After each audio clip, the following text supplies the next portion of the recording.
Activate, you will see a screen like this where you can set the duration that this role you want to be active.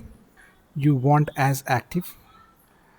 It was 8 hours maximum hour provided by the admin, but if you don't want 8 hours maximum, you can select 2 hours, whatever time you want, and then give the justification, reason.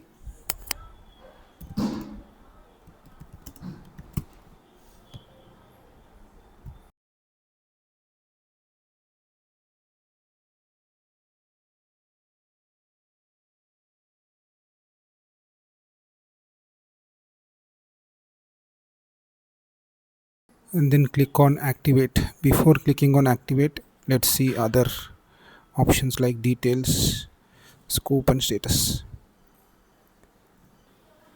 Click on activate.